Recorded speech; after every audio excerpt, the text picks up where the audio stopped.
Ahoj, babi. Dneska máme 2.2.2022. To je super, viď? A přežili jsme obě covid. Kuk. Ale dal nám počudit, viď, pořádně. No jo, tobě v 97 taky pořádně, viď? Nebyla to žádná sranda. Něco mě řekni, lásko.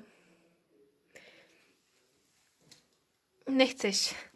Tak já něco tam řeknu. Počkej, pak se to otáčí.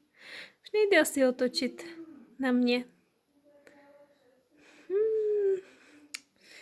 Asi ne. Tak jo, babi.